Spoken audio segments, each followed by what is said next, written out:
Welcome to the Piping Engineering YouTube channel. In today's video we will learn how to easily calculate the pipe length and elbow angles in a double-rolled pipeline.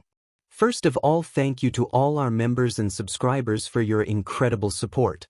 If you want to support our educational mission, don't forget to subscribe or purchase one of our membership packages, linked in the description below. Okay, let's start today's lesson. This is a pipe isometric drawing. Here is the list of materials for fabrication. In this drawing, there are 5 separate pipe spools. This is the first spool. This is the second spool. This is the third spool. This is the fourth spool. This is the fifth and final spool. Every pipe drawing includes a sketch that indicates the directions. By studying these directions, we can easily read and understand pipe isometric drawings.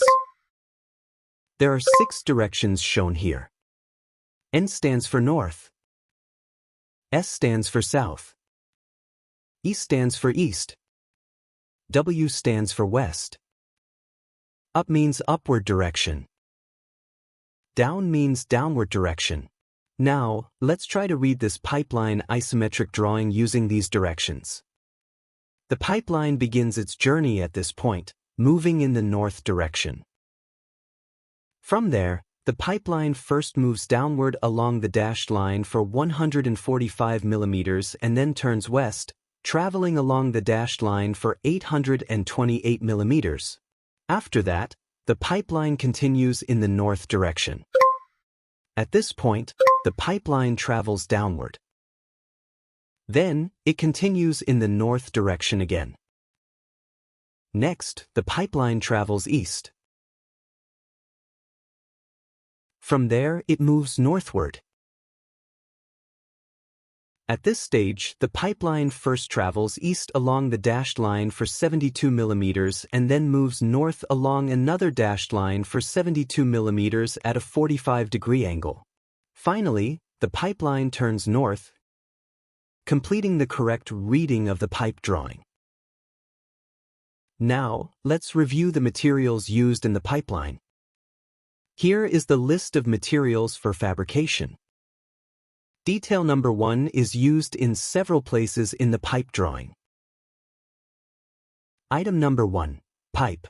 Schedule, 0.625 inch, 15.9 millimeters, wall thickness. Material, carbon steel. Size, 3 inches. Detail number 2 is also used in multiple places in the pipe drawing. Item number 2, 90-degree elbow, long radius. Schedule, 0.625 inch, 15.9 millimeters, wall thickness.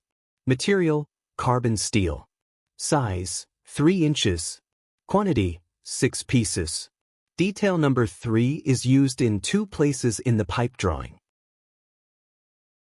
Item number 3, 45-degree elbow, long radius.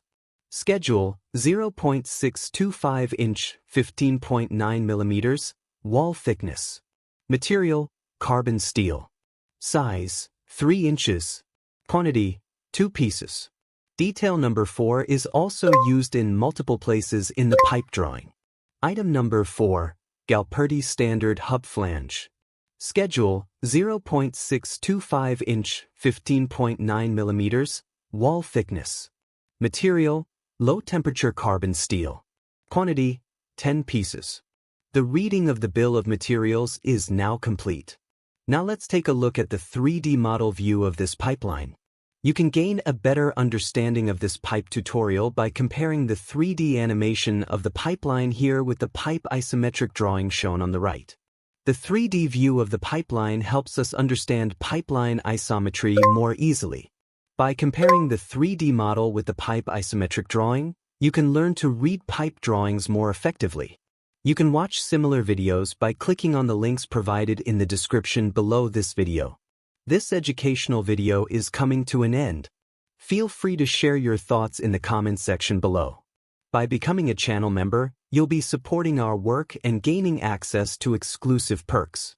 A big thank you in advance to everyone who leaves a comment or a like.